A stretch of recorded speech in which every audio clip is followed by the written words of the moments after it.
नमस्कार दोस्तों, कैसे हैं आप? आशा करता हूँ बहुत अच्छे हैं और अपना अपने परिवार का बहुत अच्छे से ध्यान रख रहे हैं दोस्तों। आगे बढ़ने से पहले दोस्तों, अगर आपने मेरा चैनल अब तक सब्सक्राइब नहीं किया तो फिर क्या किया दोस्तों, इसी वक्त मेरे चैनल को सब्सक्राइब कीजिए ना। दोस्तों, आज के इस वीडियो में हम ये देखेंगे कि आप नॉर्वे का स्टडी वीज़ा कैसे अप्लाई कर सकते हैं। एक बात क्लैरिफाई कर दूं कि मैं कोई इमिग्रेशन कंसल्टेंट या गवर्नमेंट बॉडी नहीं हूं, तो अगर आप इस वीडियो से कुछ ले रहे हैं तो अपने रिस्क पर ले रहे हैं। तो आपके सामने मैंने नॉर्वेनियन डायरेक्टर ऑफ इमिग्रेशन की साइट खोली है। तो यहाँ पे बहुत सारे ऑप्शंस आ रहे हैं, तो हम लोग अकॉर्डिंगली जाएंगे। सबसे पहले हम क्या करेंगे कि हम वांट टू अप्लाई पे करेंगे, तो उससे हमको नेसेसरी इंफॉर्मेशन मिलेगा। हमने क्लिक किया वांट टू अप्लाई पर। सबसे पहले पूछ रहा है कि आप कौन से कंट्री के सिटीजन हो। हमने इंडिया दिया, यानी आपको अपने हिसाब से देना है। और फिर यहाँ पे बहुत सारे ऑप्शंस आ रहे हैं, क्या क्या ऑप्शंस आपके लिए खुले हैं। हम यहाँ स्टडी परमिट पे क्लिक करेंगे। पढ़ने जा रहे तो स्टडी परमिट चाहिए ना। यहाँ पे फिर ऑप्शन है, उसको फिल्टर डाउन कर सर्टेनिटी पढ़ने पर। अब इसे पूछ रहा है कि आप किस तरह की स्टडी करेंगे, तो एग्जाम्पल के लिए कंसिडर करते हैं यूनिवर्सिटी, कॉलेज और यूनिवर्सिटी। बट अगर आपका जो भी इसमें फॉलो करता है आप उसमें जाइएगा। तो उसमें स्टेप्स दिए गए हैं कि एप्लीकेशन फ़ी पे करनी है, आपको यूनिवर्सिटी कॉलेज में एडमिशन मिलना चाहिए, आप फुल टाइम स्टडी करोगे, आपके पास इनफ फंड्स होने चाहिए, आपके पास ट्यूशन फ़ी होना वो भी देना है। और देखिए नीचे में उसकी डिटेल क्राइटेरिया लिखी है। आपके पास एकोमोडेशन होना चाहिए और आपका सिचुएशन ऐसा होना चाहिए कि आप वापस आओगे अपने देश में।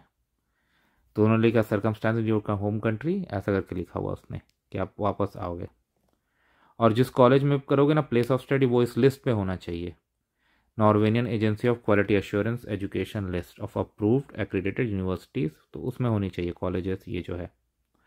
और उसमें आप सेल्फ एम्प्लॉयमेंट या अपना बिजनेस नहीं कर सकते हो। आपको स्टडी परमिट मिलेगा तो आप 20 आवर्स पर वीक काम कर सकते हो। आपका स्पाउस और कोहैबिटेंट और बच्चे आ सकते हैं आपके साथ। तो इससे आपको एक मोटा मोटी आइडिया हो गया। अब हम लोग क्या करेंगे, हाउ टू अप्लाई पे क्लिक करेंगे, ताकि आगे स्टेप्स में क्या करना है हमको वो क्लियर हो जाए।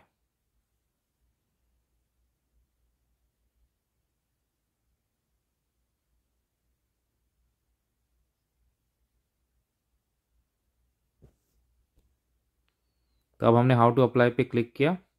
अब वो पूछ रहा है कि आपकी लोकेशन कहाँ है। क्या आप ऑलरेडी नॉर्वे हो कि बाहर से? तो हम बाहर से, मान लीजिए आप इंडियन सिटीजन न्यू दिल्ली में रह रहे हो तो आप ये सेलेक्ट करोगे। आप पूछ रहे कि आप कौन से कंट्री से अप्लाई करोगे, तो इंडिया डालेंगे हम। अच्छा, अब आ गया स्टेप्स। चेकलिस्ट है, फिर एप्लीकेशन फॉर्म है, और वो उसको डॉक्यूमेंट और एप्लीकेशन को आपको वीएफएस को जो आउटसोर्स है वहाँ देना है। तो हम लोग इसके गो थ्रू करेंगे।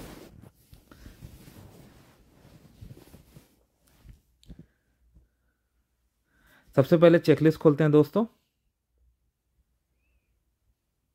तो ये चेकलिस्ट है। डेट ऑफ बर्थ ऊपर पूछी गई है और इसमें जो जो चीज़ आपके लिए है उसको आप चेक कर दीजिए। पासपोर्ट, ठीक है। Signed signature from application portal, वो तो हम लोग एप्लीकेशन फॉर्म लगाएंगे बाद में। One recent passport size photograph against a white background if you apply from abroad. हाँ, न्यू स्टडी प्रोग्राम वो है। University college transcript degrees documentation, आपका फंड्स आपके पास है, ट्यूशन फी का documentation, UDI checklist filled and signed, यही वाला list जो आप कर रहे हो। नीचे प्रिंट का ऑप्शन है। एडिशनल डॉक्यूमेंट, अगर आप किसी और कंट्री से अप्लाई करो जहाँ का सिटीजन है तो वो लगेगा। और माइनर्स के लिए भी कुछ है, और अगर आप किसी को असाइन कर रहे हो एज अ रिप्रेजेंटेटिव तो पावर ऑफ अटर्नी का भी है। तो ये सब ऑप्शनल है और सिचुएशन वाइज अप्लाई होता है, सारे केस में अप्लाई नहीं होता है। तो जैसा आपका केस है आप उस हिसाब से इसको ऑप्शंस को चेक करोगे, क्योंकि वो हिसाब से आपको डॉक्यूमेंट्स भी देने पड़ेंगे। उसके बाद आप जैसे डाउनलोड करके वहाँ प्रिंट का ऑप्शन है, वो आपको डेट सिग्नेचर ये सब करना पड़ेगा। तो ये आ गया, ठीक है। अब हम लोग इसका जो दूसरा भाग है एप्लीकेशन फॉर्म, उस पर चलते हैं।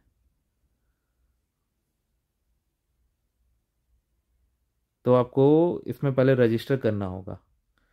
तो जब आप रजिस्टर करेंगे उसके बाद आपको ईमेल वेरीफाई करके आप लॉगिन कर पाएंगे। तो मैंने ये कर लिया है क्योंकि इसलिए मैं अंदर जा रहा हूँ और फिर मैं आपको दिखाऊंगा कि ये अंदर जाने पर क्या होता है यहाँ पर।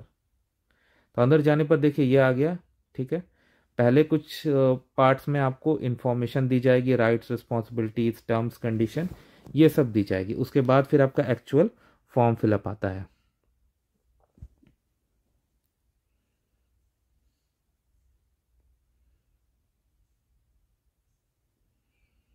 हाँ ये देखिए टाइप ऑफ स्टडीज़, आपका रेसिडेंस परमिट है कि नहीं, तो आपको अपने हिसाब से देना है। ये जो मैं दिखा रहा हूँ ये तो बस सैम्पल है, आप किस तरह की स्टडी करोगे। जैसे मैंने यहाँ मास्टर डिग्री सेलेक्ट कर ली, आपका जो होगा आप उस हिसाब से करोगे।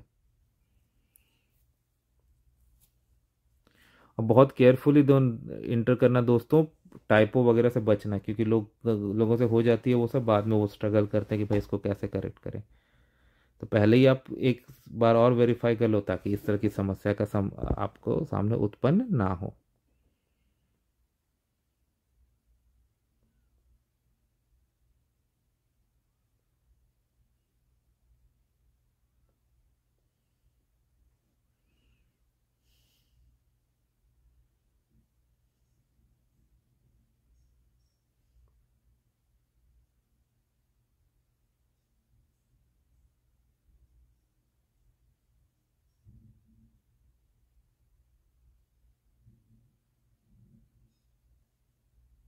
बहुत सिंपल क्वेश्चन है दोस्तों।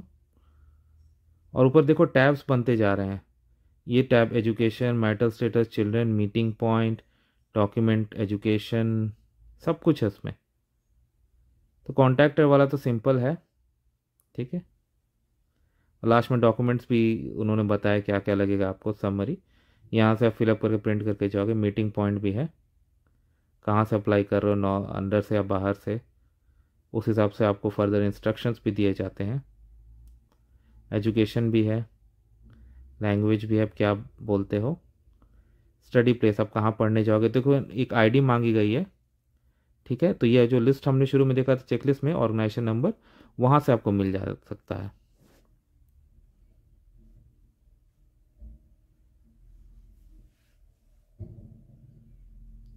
फाइनेंसिंग, आपको कैसे फाइनेंस मिलेगी वो आप देखो।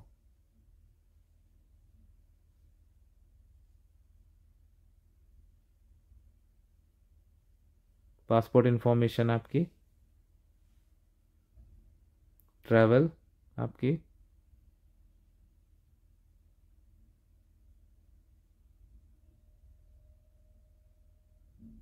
मैरिटल स्टेटस क्या है वो आपको यहाँ पे देनी है। बच्चे,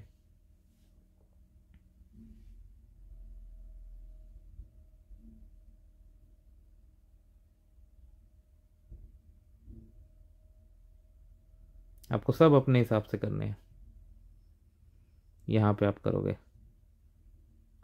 उन्होंने वीएफएस के बारे में भी दे दिया है कि वहाँ से आपको कांटेक्ट करना, वहाँ से अपॉइंटमेंट बुक करना है। तो हम वीएफएस की साइट भी खोलेंगे। डॉक्यूमेंट्स भी आपको बता दिया क्या क्या डॉक्यूमेंट चाहिए यहाँ पर एक बार फिर से। और ऑफ कोर्स ये आपने जो आंसर्स दिए हैं उस पर भी डिपेंड करता है, चेकलिस्ट इस तरह से पॉपुलेट होती है और आपने पहले भी वो कर लिया है, ठीक है। अब ये वीएफएस की साइट है, step by step basic steps वही है कि भाई वीज़ा डॉक्यूमेंट ये सब फिलअप करो, अपॉइंटमेंट बुक करो, पैसे दो, विजिट करो, और फिर अगर मिल गया तो भाई अच्छी बात है। तो आपको वीज़ा टाइप सेलेक्ट करना है। यहाँ पे देखिए रेसिडेंस पर मोर देन 90 डेज का है। यहाँ पे सब कुछ, यहाँ पे फ़ी भी दी गई है, कितना फ़ी लगता है।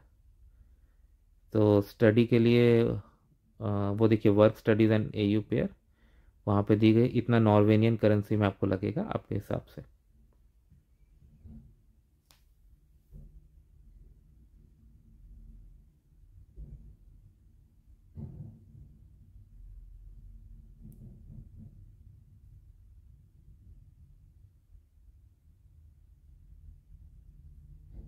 और वीएफएस का सर्विस चार्ज भी लगेगा, वो भी दिखाया गया है।